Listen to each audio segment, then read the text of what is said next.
First of all, as always, this is a positive autistic space.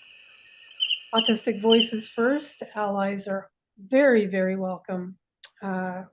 Definitely ask questions and respectfully engage, giving autistic experience the respect that it deserves. I broke my glasses this morning, but I'm giving Poindexter realness, so hopefully it's not too distracting. And today we have my good and long friend, I can't even remember how many years, Cynthia, who we met on Facebook in a different group. And she's going to be talking with us today, starting some discussion about late identification as being autistic and what that means to people's lives. Really excited for this subject, had a lot of interest. So, Cynthia, a warm welcome, and just run things however you want. Okay, thank you. I have written something to read to you because if I talk for very long, I start losing that ability to speak. And so it's much easier for me to read something off. And also, you can see me, but I can barely see any of you. I have cataracts, and I had one surgery, and my brain is stubborn and will not adjust to the other eye. So now I have double vision in the good eye and a mess in the other. So I can barely see anything.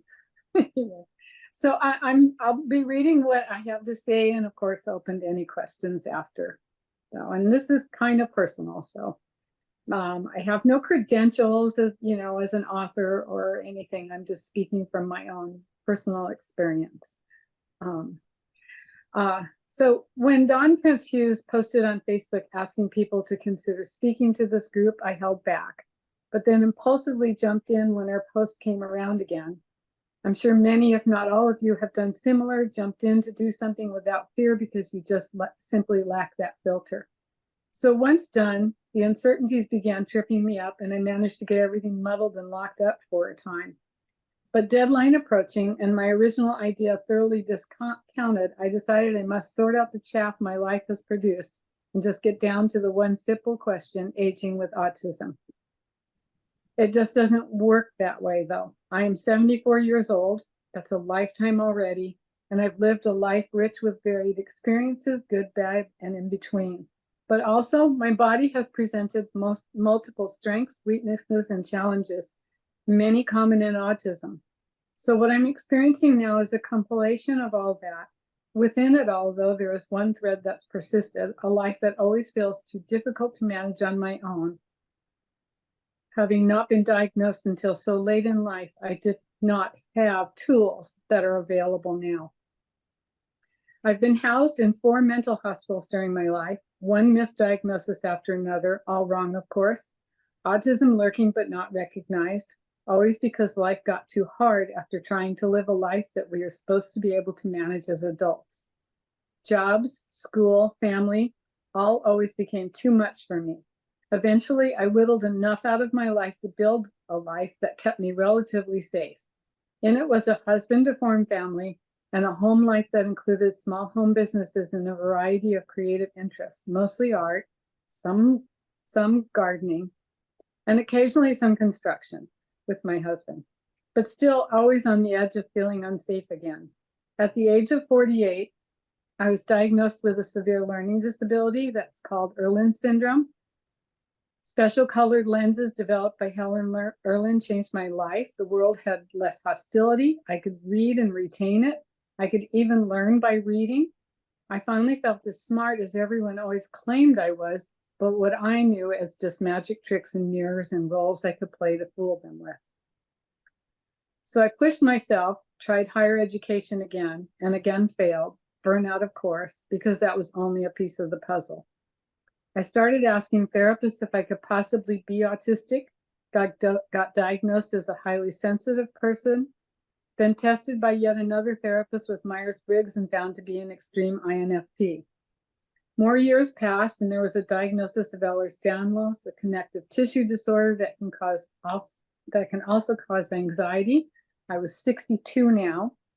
So another answer to my anxiousness and then dysautonomia, and finally a histamine disorder called MCAS. Again, disorders that have anxiety as a symptom. And like autism, I was at least born with EDS and very soon after birth showed symptoms of histamine problems. But still, none of them fully explained me at all. Why did I say so many wrong things? Why couldn't I be myself, whoever that might be? Why did I have to have everything just so? OCD arrived. Well, that explained that, but that only. Finally, my husband said simply, will you please just go get tested for autism? I did. That was 9 years ago. I was 65 years old, and it changed my life in all the ways all the others never did. It completed the picture. It's now known to be fairly common to have that triad of EDS, MCAS, and dysautonomia in the autism community, and all appearing early in life. So you see, I cannot simply speak to how autism is affecting me in aging. So I'm here to share my experiences, challenges, fears, and needs in aging, inclusive with my other challenges, because that is autism. It is now understood that we are made susceptible to illnesses. I have found that I am not that uncommon in our community. I lost my husband 5 years ago. I know that it is not wholly uncommon to still be crying daily, but what's uncommon is that I feel so untethered even after so many years. As it turned out, my husband was also autistic. We joked that together we almost made a whole. Paying bills is a good example of how we machine together. I could write the address on the envelopes and on the checks, but not fill out the rest of the info on the checks without getting overwhelmed. He could do the other and seal the envelopes and stamp them, but not record them in the ledger. So we'd take turns with one of us reading the information for the other to write down, and eventually we'd get it recorded. Without both of us, our lives became unmanageable. He could remember the bank balance long term, but could never get that it did not represent our actual balance because there were still checks written but not processed. I'd lose the balance amount within moments of looking it up. I always thought we were broke and he always thought we had money, but we balanced each other enough to avert disasters. Full disclosure, I also have another illness now called ME/CFS. Some know it as chronic fatigue syndrome. It descended into our lives 13 years ago. It's known as a neurological disorder. So again, it's kind of tied into autism. I was bedridden for 2 years. I'm still bed tethered. And it too is not all that uncommon in autism. It's never surprising when I meet yet another member of the ME/CFS community who also presents with EDS, MCAS, and dysautonomia. I've imagined a life of simply being autistic. I pull out everything else in that view and place myself in this time, diagnosed at a young age. Maybe I could have gone to school and gotten a degree and had a career. I wanted to be a writer. I see others have. I've met some in their 60s and 70s that did so. I've asked them, and to a one, they've all said yes, they can manage better than I am. But those who are friends still share their tears with me over the hardness of living life without help. We need senior homes, assisted living situations, caregivers, aids to make and help keep appointments vital to living, therapists who know how to help adults with autism, financial advisors, senior centers, all with quiet, supportive environments. I checked into what's available: loud, very sociable, cafeteria meals, no quiet outdoor spaces, and expensive. I tried to use a small inheritance to form community with others, but I'm not capable of doing the work needed. I am mostly bedridden. What I have been able to do is move closer to siblings and to call out for help in my community. Neither has gone as well as I needed. I've been victimized by supposed helpers. I lost a good bit of money and poor decisions. It's terrifying and exhausting when I think of possibly living even another 10 years. So instead, I rely on my intense ability to focus in on an art project and disappear into it until something calls me out again. Too often a minor disaster or forgotten appointment. Life is not going well. It's just all too hard. I'm a whole person, but only within the confines of my abilities. But mostly I need help to feel safe. I need joy, friendship, accessible medical care, emotional support. And just like any other person, I'm just like any other senior. But like young people who are getting their educational and home needs met in new ways tailored to their success. I too need things to come in different packaging than what is currently available. There's focus being brought on this by parents now, but there's a whole forgotten generation of us elders that are aging poorly, inadequately served by the medical community, and cared for little in our home environments. We just were never taught how to do this. That's so beautiful.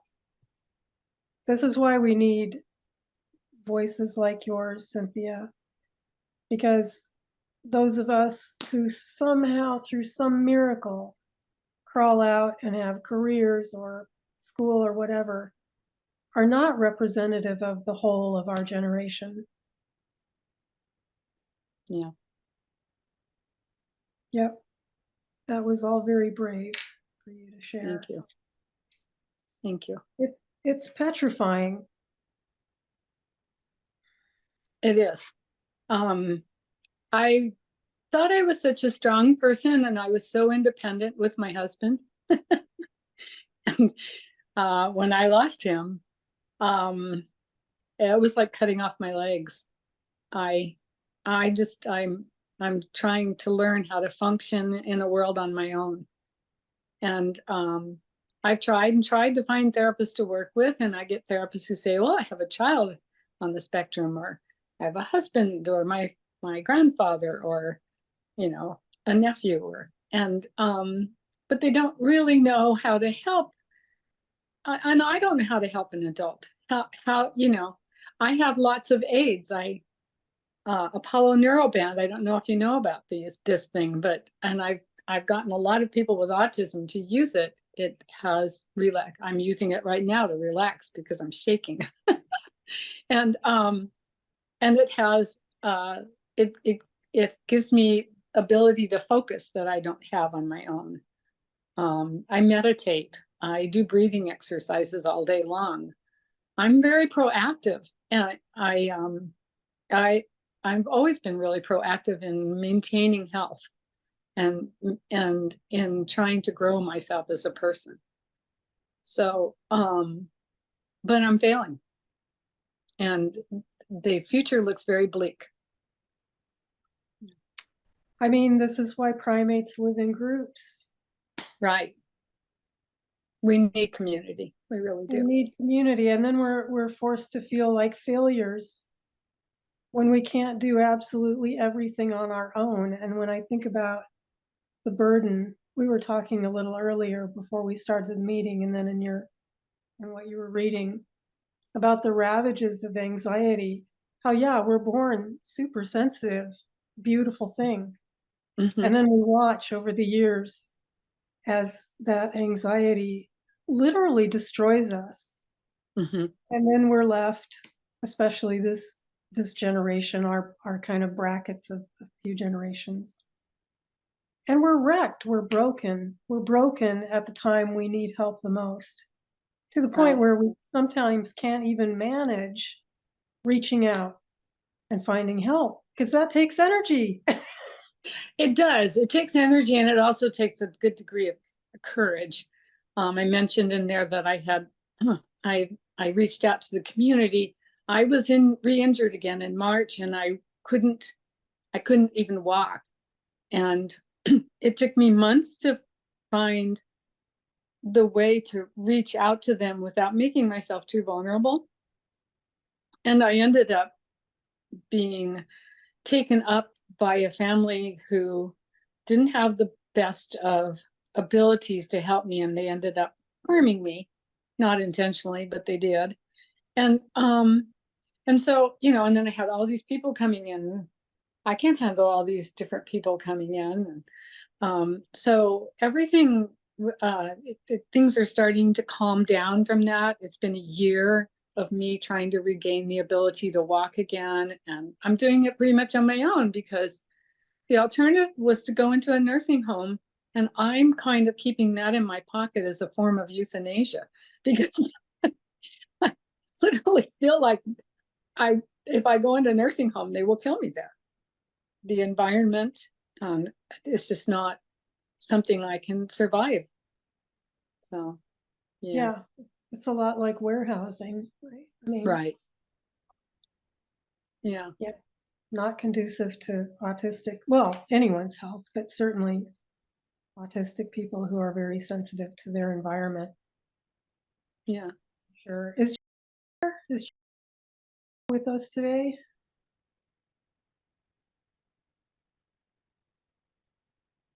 Do you guys see anywhere in the gallery? Yeah. There's my Yes, friend. I'm here. Cynthia. I don't want to. Put you on the spot, but I was hoping you might share a little as well as one of our elders. Oh, I just listen to Cynthia and just think, yep, there, but for the grace of God go I. You know, I particularly appreciate the successive sets of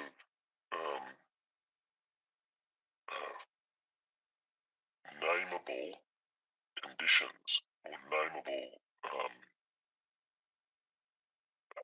forms of impact.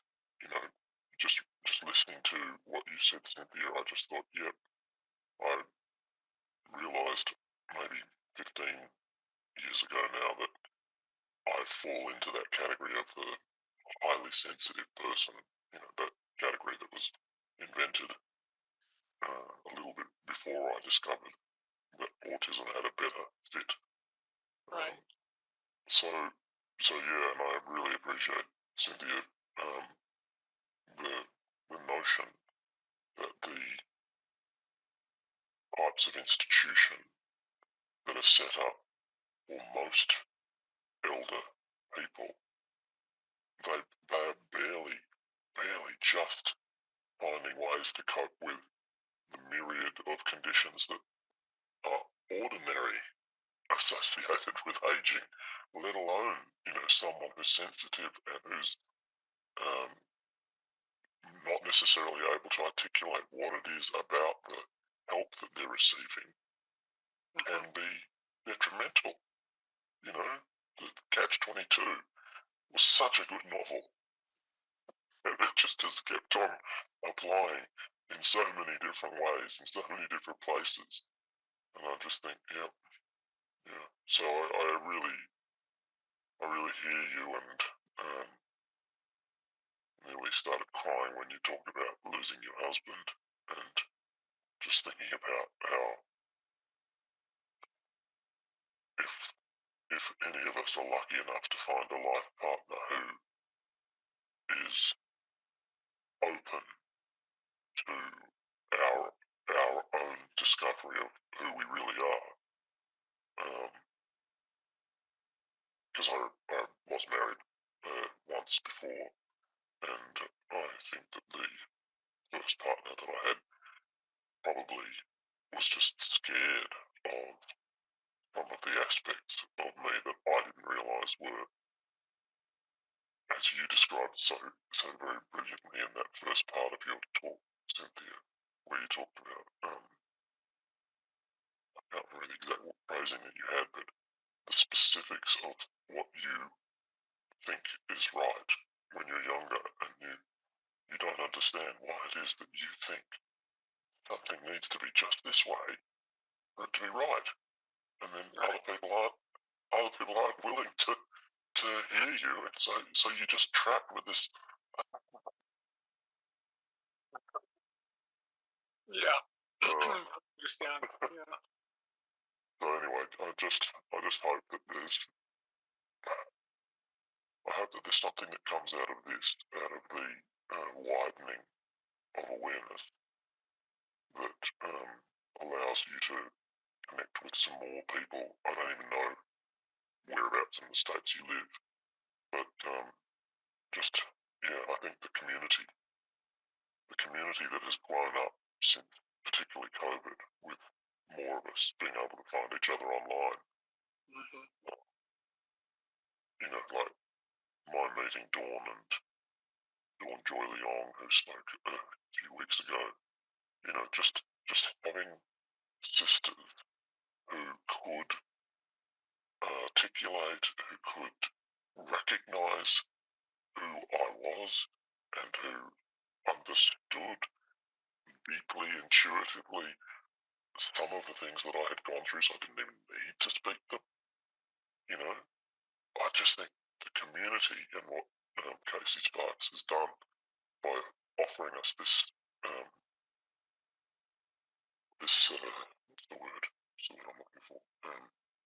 Culture. Yeah, this space that, you know, the fact that we're here across time, you know, across space, Sunday morning where I am, you know, we're enabling a little bit of peace, a little bit of calm, and a little bit of sympathy and empathy. It's so invaluable. Yeah. Anyway, all I'm doing is saying I absolutely endorse and hear everything you're saying, Cynthia. Thank you. I appreciate that.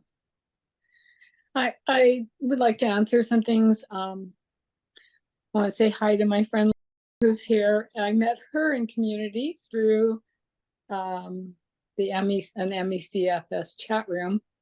I helped admin and was a moderator for chat rooms in there, and then I run their art group. And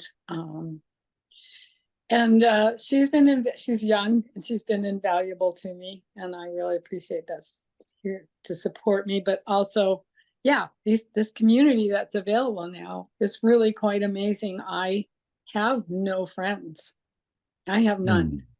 I moved when my husband died, and I came here to a large city, San Diego, and there's COVID out there, and I'm pretty much bed tethered.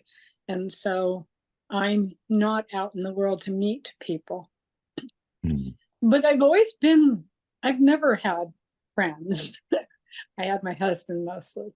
And I knew all along, a 40-year marriage, that I was going to be in trouble one day if he ever left. And he did. I want to give him credit too. When we had met 7 years prior, and when we ran into each other again, I had been dating guys. I was in my late 20s, and I'd say to them, I don't know what's wrong with me, but I can't keep working for some reason. I just kind of get too overwhelmed. And so if you're going to entertain being with me, you have to understand you're going to probably have to support me. And they'd all run. But I didn't want to mess around. When I said that to my husband, David, he thought for a minute and he said, oh, okay. Oh, And he accepted me exactly as who I was. And we didn't know until we were in our 60s that we were both autistic. And we came to such a different understanding of who we were to each other after that. I never stopped loving him. And but our relationship did change in that we had more compassion and more patience with each other, because even if you're both autistic, particularly if you don't know, you can become very critical of the other person's ways. I just very much had to have it my way in certain areas, and he did too. So it was not only immensely helpful to each of us as individuals to be identified, but also in our relationship. So. yeah, the coping mechanisms that we accrue after a lifetime of stress are terrible for relationships. Ironically, the one place we could find solace, and we drive each other crazy because we've learned the coping mechanism of just externally having everything a certain way. And I mean, clearly my personal life has been a disaster. That's no secret. No secret. I've had great love affairs and been very, very close and wrapped up with people, and I know that the good intentions were there. But yeah, the lifetime of anxiety and the kinds of dysfunctional mechanisms those set up for both of us doomed the relationship from the beginning. I'm sorry. Yeah. And I will say that it was a very challenging relationship. Never stopped loving him, never stopped trusting him, and he felt the same. But it was challenging. And I often used to say, I think we need to buy a duplex and put a door between them. Yeah. My parents managed to do it. I mean, looking back, they're both of them. My mom recently said, you know, I think I'm probably autistic. And it's like she was kind of the last one to say it in our family, you know. But looking back at the relationship she had with my dad and I mean, they had no idea what was going on. And they loved each other dearly and they made it work. But I think it would have been much easier for them if they had known, obviously, what they were dealing with. Do we have any other elders here with us today that would like to share?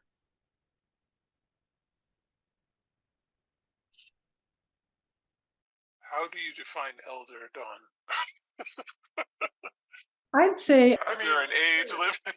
I kind of feel like given what we've gone through, anybody who survives over 40, I think I would consider an elder.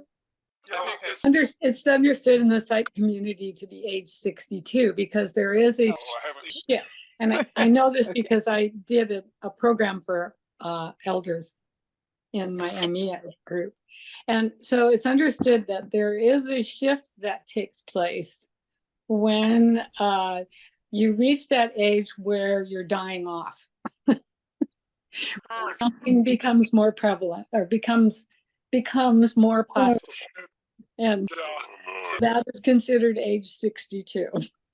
I think with COVID though, I've got to say, like having had COVID I'm 60 now, and I was diagnosed a few years ago, and in my 57, so not quite as late as you, but you know, later, and COVID, I got long COVID. It landed me in the hospital, and I had a mini stroke and a dissection of my carotid artery. So, mortality is real for me. So I feel like maybe I qualify even though I'm a mere 60. Because I understand everything you're saying. I mean, I'm sorry I came in late for some reason. I thought it was 3:00. I don't know why, but that's what I had written down. And then I saw it was 2. So, but for what I did hear, I really understand and relate. And I mean, I'm not at the stage you're at, but I can see it. I mean, I can see how that would, it's something I am concerned about, and so I'm very glad to hear you speak about it so openly. And to me, the community thing, I just wanted to echo what people were saying. Like, I've been in recovery for zillions of years. I've been sober for 37 years, clean and sober, and I actually immediately upon diagnosis began autism-friendly. Because I was like, there's a problem here. And that's created a whole new community that's so great, because it's like, for me, that's important, both of those things together. But all those communities I found or, clicked into or found online, like I think was saying, like finding Dawn was amazing. And, just all of these things, because then suddenly, like, I'm human, after all these years of wondering, is the way I put it. I'm writing a memoir. I'm actually going to be speaking here in, I don't know, next month sometime. But like, talking about like my whole life was spent wondering when the wheels were going to come off the cart and not knowing what wheels or what cart. But like, but the whole time was like, something's going to give, and I thought it was trauma. I thought it was this. I thought it was, you put all these names on it, and it all kind of almost fits, right? So it's like, you're a tilt and you get slightly less a tilt, and then you're more a tilt. And then when I realized I was autistic, it's just like, boom, I suddenly was on the ground for the first time ever. I had never felt, I didn't even know it was a thing to feel that grounded, because I never felt it, and so, that's a perfect description. That's a perfect description, feeling, grounded. Yeah, like literally just like, oh my God. And it's like, I'm here, I'm on the earth. And, yeah. And the community piece is, like you were saying, Don, it's like, that's like, I've always heard the word and always known you were supposed to have a, I found it in theater. Theater was my place, and that actually was pretty great. But you have to be in the theater doing a theater thing. I was a theater director, which is a perfect autistic mask, just by the by. And I was like, oh, I'll create the world. Everybody has to be in it. Yay! And it looks like I'm being social too. It's all good. But then I burned out, right? Because of course, eventually I'm going to burn out, which I did very late in the game, but I did. And then I was writing, and then I wondered why I couldn't go out because I didn't know. I still didn't know I was autistic, right? So I'm like, what happened? Like, I don't have any social skills apparently. Which is exactly what happened when I first got sober. I got sober at 23, and it was like, most people get sober and they're like, yeah, my life got better. I'm like, I got sober and I can't get on a bus. Like, I don't even know how to talk to anybody anymore. Like, I was like, oh my God, what happened? Like, oh shit, this is really hard, man. And so, like, yeah, anyway, I'm just babbling. It's fun to be here. Thanks. You're definitely doing more than babbling. Okay, good. I'm glad. Yeah. No, but it's brilliant. It's brilliant. Thanks. Sorry. I really do relate to what you're saying. I mean, obviously, we're going to have a whole bunch of sessions in the future about the overlap between addiction and autism as we self-medicate, especially in our generation, I think. Whoa, so prevalent. Which Oh yeah, I'm here for that. your body, like, so then, yeah, that also destroys your health, which, I mean, it's all so connected and convoluted. Well, that's I'm an elder too, but I can't ever think of myself as that because I feel like I've never really learned to adult. So how did I get to be an adult? Learning how to adult first, Yeah. Actually, it kind of threw me when she said elder. Yeah. Plus, I also feel like I'm very immature. I feel like I'm not worldly. I feel like I'm still very naive and very, like still not getting the clue or not getting the memo or something. Like the memo passed me by, and like everyone else seems to know how to be and act and everything, and I still feel like I'm waiting. Sorry. Went to a therapist and she said, "Why are you here?" And I said, "Because I need somebody to help me be an adult." And I was in my 50s. Right. There's this imposter syndrome because you're so used to masking that, yeah, when you really are yourself, you feel like, oh my God, what am I doing?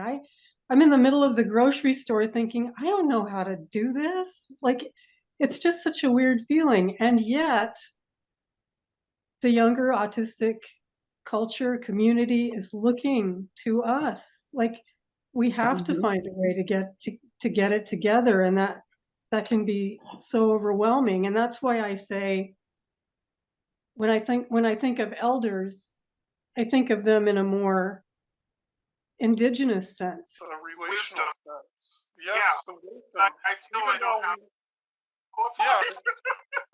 So yeah, even if we can't shop for tomatoes, we still, have this wisdom that we have gained from experience that I think is really irreplaceable. And I admire any one of our elders, if you feel you fall into that category, who actually continue to reach out to try to be what they need to be for our culture. It's daunting. Well, hopefully we've already made a big enough difference for the up and coming generations by sharing what didn't work for us and helping to shape policies that make things better for this generation. Because I don't think they're going to have the struggles that we had to go through, because they can get the earlier identification and they can get the supports that we never got. So we really did have to hobble together really convoluted system of supports or whatever to make it by in life, and hopefully they won't have to be dealing with that because of the information we've already shared. Amen. Let's hope so. Parents are working awfully hard to make sure that their children will have support when they're older, because they are very aware of the fact that once you've turned a certain age, there's no support anymore. It's gone at the age of 18, most places. We're working to change that too, but it takes a lot to change the the wheels of bureaucracy. Right. In fact, they're not wheels; they're sleds. Yeah. Wheels. And we have come a long way. One of my mental health visits, I was in Austin State Mental Hospital, and it was my first time doing that. And there was a couple in there, an elderly gentleman and an elderly woman. He was white and she was black, and they were best friends. And they only spoke to each other, and they chain smoked. And I remember I talked to the therapist about them a lot because I wanted to know more. I was always really curious. We all are, I'm sure. And I now look back on that and I understand that they were most probably autistic, and that the gentleman had a lobotomy, and she received, what's that? I've forgotten the name of the treatment where they fry your brain. Electroshock. Yeah, shock treatments, had multiple shock treatments. So they were no longer able to, she told me that they were no longer able to live on their own. And so they had to spend all of their lives institutionalized. She was institutionalized as a young teen at age 13.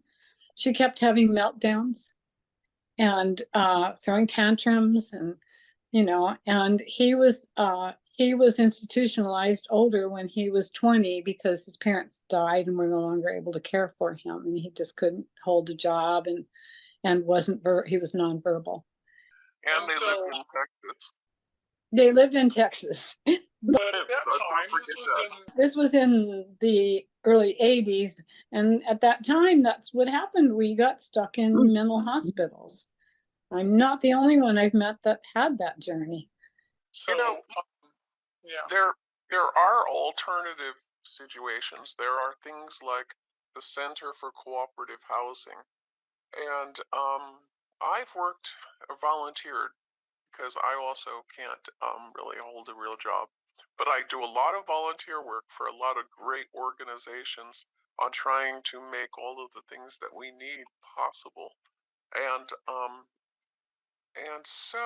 But there are things like the Center for Cooperative Housing, and one of the other things that we do is you take housing authority buildings and you completely redo them and change communities. I hang out in some of the worst, supposedly, inner cities in the country, and I go door to door and I have tea with people and I get to know them.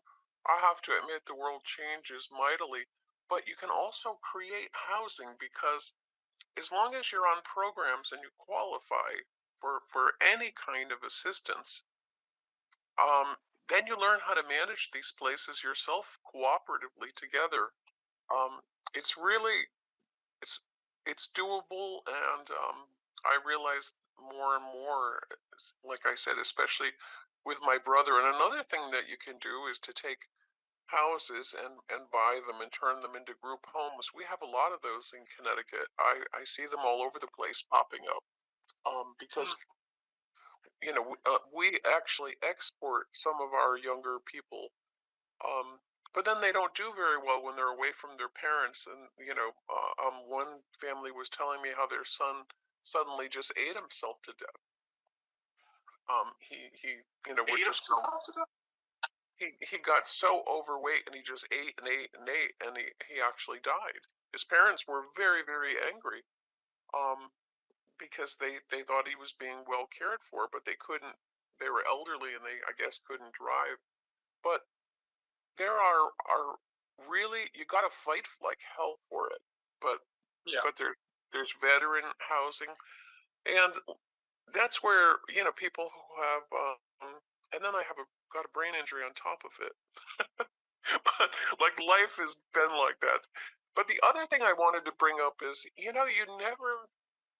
never think about it, but I grew up in a Superfund site, swimming in water that was of some of the most toxic pharmaceuticals leaching underground through aquifers. So, I mean, how much of the stuff that happens to us wasn't part of the industrial revolution when they were just pouring stuff out in all of our rivers? The mafia, their way of getting rid of garbage a long time ago was just to dump it in somebody's pond or in a stream. So, I do wonder too, though, if we weren't severely poisoning ourselves. If you read Jack London's Children of the Chasm, where he talks about how people in England who were poor and migrated from the country only lived 2 weeks sometimes because their jobs were so toxic. I mean, we're exposed to a lot of chemicals and have been, and we just have to think that a lot of what happened to us. But I do like what Dawn said about it, being like thinking of ourselves as like a gorilla pack where we all live together, because I constantly check in on my elderly friends and my younger friends with autism. As a matter of fact, I got called at least 4 times while we were on the phone because I mentor them, and they're trying to get by, and so I'm there as much as I can be. Sometimes it gets a little insane, but sticking together and making lists, and just finding out things we have in common so that we can socially support each other no matter where we are. But I'm perfectly willing to work on a project like this, and now that you guys have really inspired me, that because there is lots of housing available. Unfortunately, I mean, I see people coming here on the train from Canada to buy every piece of affordable property and housing in Connecticut and our country because we don't have any rental protection. So everybody wants to buy property in America because they know they can screw us. Right. Our government just doesn't care. So greed just exceeds like crazy, but we can do it. And like I said, you guys really inspired me to really fight like hell, because and then there are the lucky people. My parents left their house to my brother, and with it, my brothers all left him, or have put aside a substantial amount of money to take care of him. So thank goodness, some people have come from big families, like just what Don was saying about having extended families and lots of family members that pitch in and help. And so we have to be each other's family. Absolutely. Hey, could you put a link to that group you were just talking about? Oh, the Center for Cooperative Housing. Yeah, that would Be great if Yeah. Is that an agency or is it a group? I never heard of it. I'm not sure. I know they're in Bridgeport. The people that I was working with, I did a lot of work working to like create ways for people in housing projects to get jobs right in the housing project by managing all the care, the stuff that would normally be farmed out. That they would be able to get those jobs and manage things, and at least as many as possible. So I actually had a curriculum made up for organic land care and so forth like that. cool. But there's all sorts of things to do, like you guys were saying. Everybody has different things they're good at. So in the autism community, it's more important than ever that we learn to work together and find out all of our strengths, so that we don't have to be able to do everything, that we can lean on each other, even through connection of building resources, lists with the things that we do, so we can pull together teams to create housing all over the country. Money's there.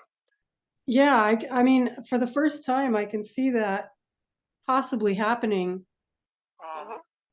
I mean, most of my life, I have honestly assumed, without drama, but I would die homeless somewhere. Like, just, you know, I haven't really saved for retirement because I feel like my work is more important, like the next generations are more important. So I agree. I feel like doing that, yeah. But I now spent I my think, you know, maybe I I spent want my to whole live on the life street. I've spent my whole life donating my time to everything that I believed in because I just don't. I want to make an impact in my life. I don't care what I die with. I don't even care if I die because, to be honest with you, I'm going. I had more autoimmune diseases. I was just a walking giant hurt. I had fibromyalgia connected to everything in my body. You just name it. I had every autoimmune disease, cystic ovaries. I didn't know what it was like to go almost a month without one. The list of autoimmune diseases, I was almost so impervious to pain. I just learned to have a state of mind that could could exist in the hell that was my body, and you know, and I remember in 7th grade testing into college level comprehension, but they were going, but we don't know what to do with you, and Yeah. like, I don't know what to do with me either. I said, so what I did was I went to school. I signed in absent every day. I interviewed all the teachers that I wanted to go to, and I went to the teachers I went to, and they tried to put me in reform school a couple times, but finally they decided to let me create my own curriculum and to teach myself and to pick the teachers that I wanted to go to. And I had the best teachers in the universe because I got to create my own school. Once they determined I wasn't a deviant trying to that I really could not learn the way everybody else did, and so but it just created this person who was very passionate about helping everybody and creating programs and getting in there. I mean, I monitor more meetings at the state capitol and what's going on to our environment as well, because without that we're going to be nowhere. And it's going to get a lot harder because there weren't enough people doing anything about the environment. I mean, they want to go wrap a giant iceberg, the doomsday iceberg, and protect it because, you know, when it falls in the water, it's going to be what, 10 feet increase in ocean. Yeah. Just that. Yeah, so it's insane, the stuff that people like Dick Cheney afforded. You know, with all the corporations just having a field day and no policies to protect people. Well, like you said about the, you know, coming full circle around the pollution and everything. I mean, it's been said many times, we are the canaries in the coal mine. And I think certainly our generation, well, Cynthia and I were just talking about this before the meeting started, about that macrame of anxiety and autism and sensitivity that leaves us so exposed to toxins on all levels, and what that's done to our bodies now at this point. You know, these are all issues that weave together for sure. I wanted to ask really quick. I wanted to give Roger a chance because, you know, he's sort of on this administrative side and services side.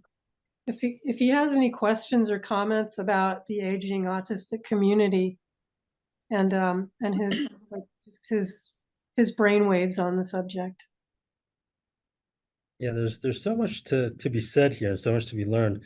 I think when you first started talking, Cynthia, I was just thoughts went through my head about how, you know, here we are in kind of a full circle, you know, and when we're in school, you know, we're kind of expected or forced into these ways of being, or, you know, this sort of cookie cutter system. And that obviously leads to a lot of problems, and a life of really sort of atypicality. So having to kind of invent everything on your own without a lot of guidance and resource, uh, only to find at the end uh, it's the same thing, this cookie cutter system, which, as uh, mentioned, doesn't even serve sort of the typical aging population. Uh, so it really does speak to sort of a really kind of a sad sort of lack of everything, um, from from cradle to grave. I mean, I know it sounds a bit depressing, but uh, at the same time, it's and that's I believe a reality that needs to be confronted.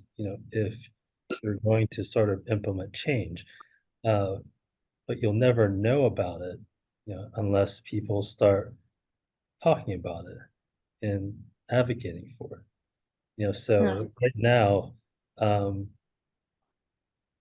so little is known. I mean, we're beginning hopefully to wrap their heads around how uh, educational needs are different, social needs are different among human beings.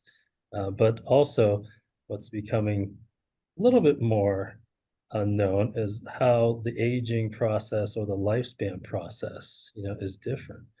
Uh, and on the tail end of that, sort of in the uh, on the elder side of things, if I can use that word, what does that look like? And really, what are the things that led to that point, or what are the things that could have changed uh, the trajectory? So I mean, I think that so little is known that it's basically like you're creating a map, uh, but you need pioneers to help establish that map. But if you don't do it, then it's going to be a perpetual problem. So uh, and I know that might sound obvious, but it's more so even more urgent for this community, because um, things are the way things seem to be right now is it's even they're not working so well for even the quote unquote typical people, right? And Mhm. which goes to show that if you're different, you have to work like 10 times harder to create something. Because um, if you don't do it, then certainly no one else is going to do it, because if they can't even do it for themselves or for their own children or peers. Uh, so it really, I think, is a bit of a wake-up call, um, to know how things can play out and what we need to do more urgently and immediately, right, to prevent. I mean, there's so much suffering here.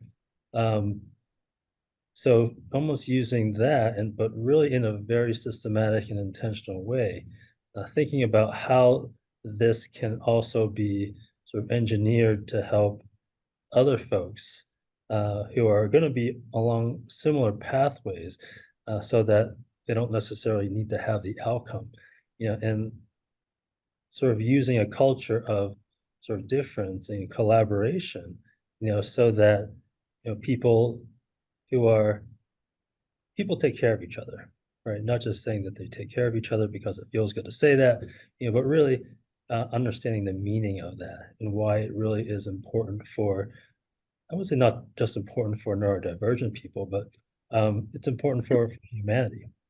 Uh, Roger, I think you hit it right on the head when you said about working together and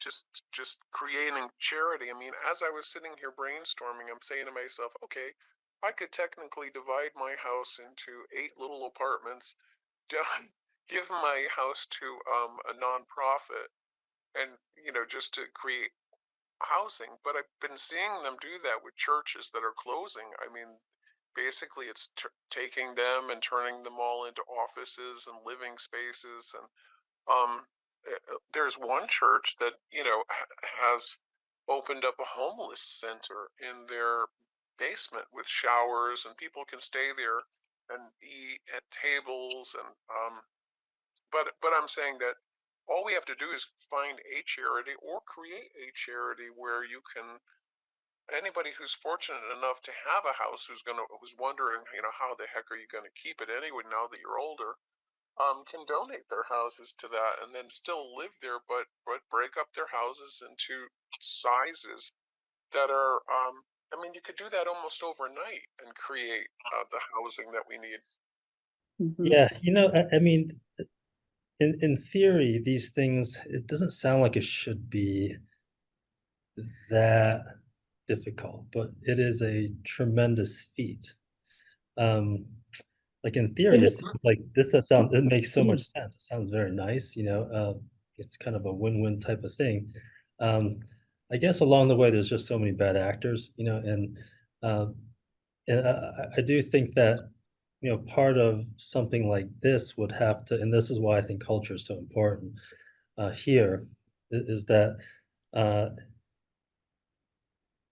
I think really an honesty, or a sense of um, compassion, and sort of a, a compulsion to do right, by others, because we know what it's like when bad things have been done to us, right? So it's almost like part of sort of the fabric, of a people, that uh, they need to do this. We need to do this in order for us to survive. And if you already have a neurotype that is interested in sort of doing right, or be people that are you can relate to, then I think that the trust thing, is you've got a lot of that already there, So I do think that, like, I'm not sure if this is going to be something that has to be created from within, meaning that I'm not sure how much we can trust other people outside the community or this community running these kinds of places. Well, it's kind of like Yale. Look at Yale. Yale's bought up practically all the housing in New Haven. I mean, it's constantly buying up stuff, and it buys up buildings, and all they have to do is use them one day a year to be tax exempt. Yeah. This is what I mean. And it's like, you people have different, everyone, there's a conflict of interest with everything, so the university, is there's Is a monster. Have a lot of rules. rules. Yeah, and I don't know how it's run, or I'm sure that it's run by business people, right? Um, it's basically the priority is probably something like that, I mean, so that can't be, you can't have people who that is sort of their underlying motivation. Well, when I used to work with the Yale students, and they would come in and do volunteer talks to the children that I'd organize and go together in the community. And there was such a disconnect because the kids were actually afraid. The students were afraid of the kids. um, here they were. They're in a housing project, and I've spent my whole life walking through those housing projects and knocking on doors and getting to know everybody and getting people to organize and um, fight for their rights. Um, and I'm proud of that work, but it's tackling communities and who raise all kinds of money in charity, like Yale. I mean, they have all these funds. I know somebody who was a grant writer there, and it's it's just really, really getting to the point where you use social pressure, what you can leverage. And it's all about leverage and just figuring out how to make communities work. We have no choice. Nobody's doing anything right, like you were saying. But as a lifetime activist since I was 5, I was always knocking on all my neighbors' doors and the elderly and checking on them and bringing their garbage cans out. And nobody raised the next generation. My kids were raised like that. They had to do a certain amount of community service every single week, about 20 hours. Yeah, I just want to underscore what Roger was saying about the importance of culture here, because I do agree that the autistic culture is based on this kind of hunger for justice, fairness, connection, etc. And I've used the phrase divide and conquer in the past. I think it's so imperative that we find ourselves in our culture so that we can advocate against bad actors, because they are definitely out there. But the good news is we are resourceful and strong, or none of us speaking here today would be here at all. And that gives me hope. And with that, as we reach the top of the hour here, I want to give Cynthia another chance to sort of wrap up if she has anything, any last thoughts. It was such a great discussion. Thanks. So I really enjoyed it. I'm definitely going to join more of these.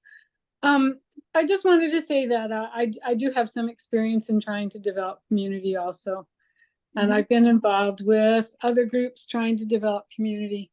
And I do think we need this. We need this greatly.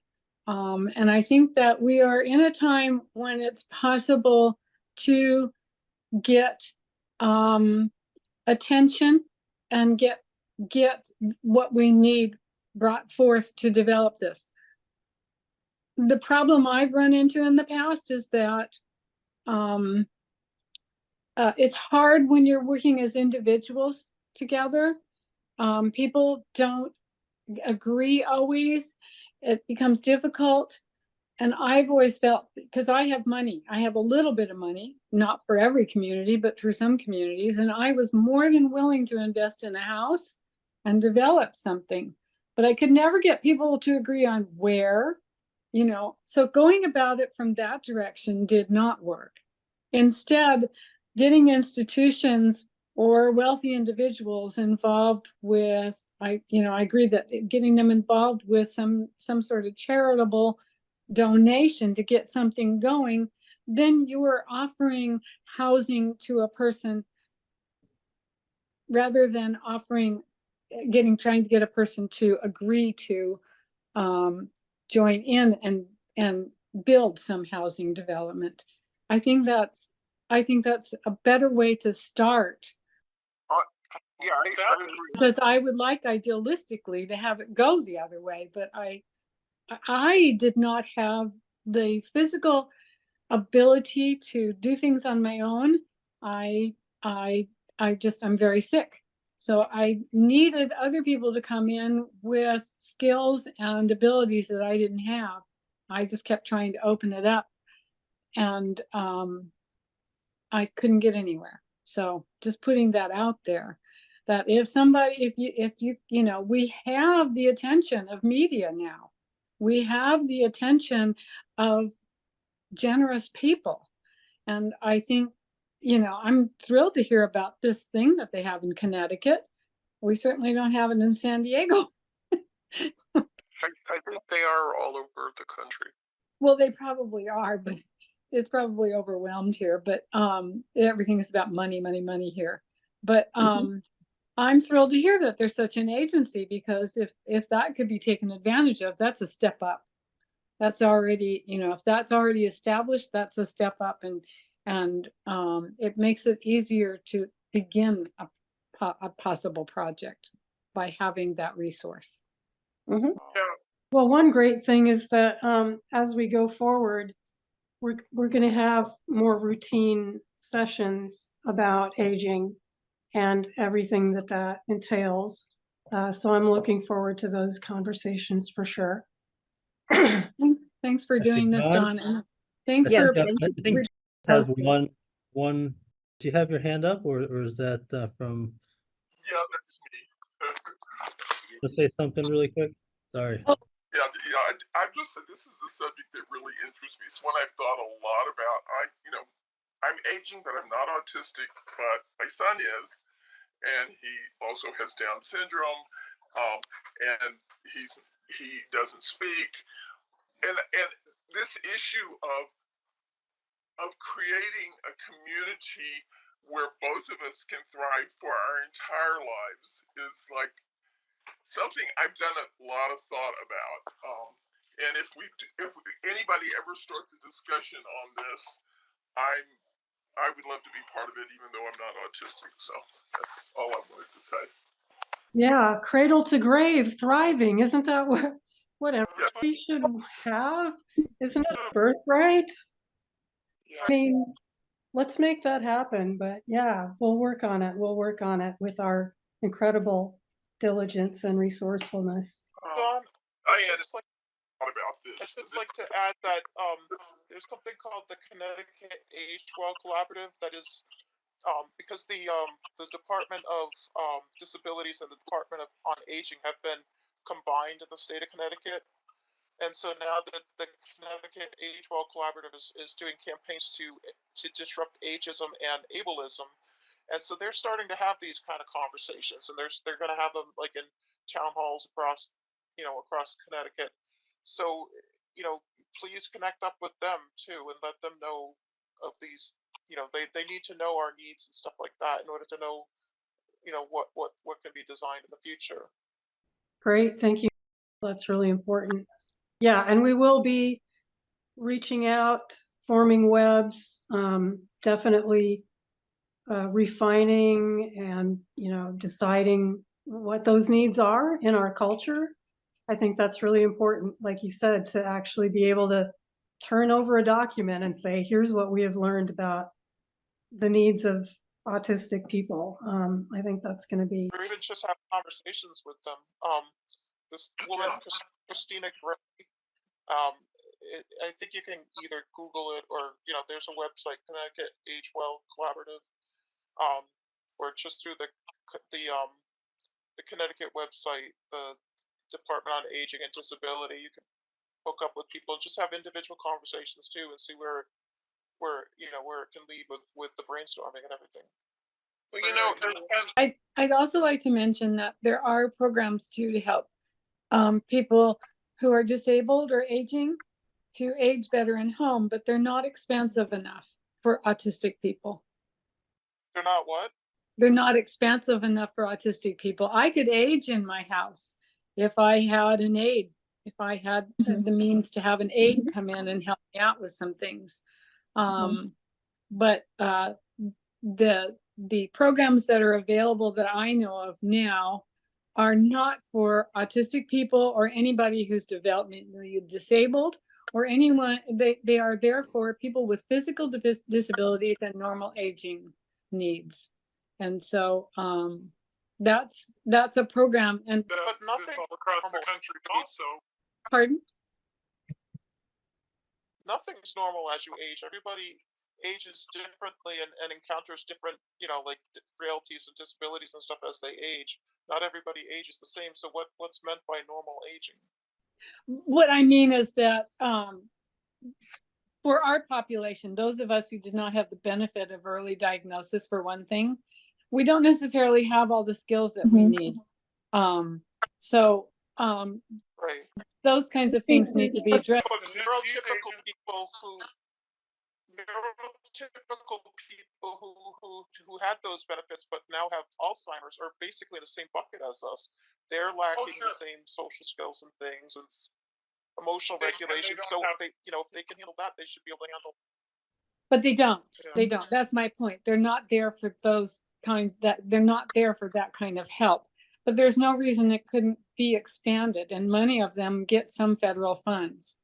So I'm just saying that that's another place where this information could go to, that you're gathering. I knew of my father lived in a Catholic family housing, basically low income housing for adults. And surprisingly, a lot of them had their autistic child living with them because they were allowed to have someone there as a helper or so forth. But there was it was one of the most wonderful places where my dad lived. People had gardens outside, and they shared everything. And it was there are places. We just need to be supportive of more of those type of places being built. Right. Yes, yes, let's please continue to explore these topics. Obviously, so important. I think a couple of us need to stay after for a meeting. But everyone here, I hope you join us for Tito Makupaje's talk on Monday. Such an interesting young man, an early leader in the community, even at the age of 11. So check that out. I hope you all make it to that. And thank you so much for a great conversation. Thank you, Cynthia. Obviously, you stirred up a lot of Important things to talk about. So Thank you. I just also wanted to quickly say I'll be speaking here on the 14th in April, too. And we'll be talking about late diagnosis and reframing identity and writing and researching about all that. But just because I thought it's related, so I thought I'd mention it and love to see any of you that can make it here, especially you, Cynthia, if you can make it. Anyway, or any of you. I have a book. Right. I came because I was so excited because I was like, oh, I should go to one of these. And it was like, oh, this is perfect. So I'm really thrilled to hear you and meet you. Yeah, because, I'm usually the oldest person in the room. So I was like, oh, hey, I'm not. No, it's exciting. Thank you both, and thank you for both for hosting this and for this opportunity. And I'm thrilled to have met all of you. It's really You were very inspirational. Yeah, thank you. Definitely. Oh, and Roger, great to meet you. Thank you for everything. John, great to meet you. I feel like I kind of know you, even though I don't. It's ridiculous, but it's great. We know each other. Yeah, exactly. We definitely do. I do think we should set up a special committee on this topic to have a chance to meet on just that, because it's so urgent to all of us. And that's all I wanted to say. Yeah, well, like I said, I'm looking for people to facilitate those regular meetings, and there's a lot of promising things coming down the pike. So hold tight. I shall. Okay. I'll see you all soon. Thank you so much. Thank you. Thanks again. Bye.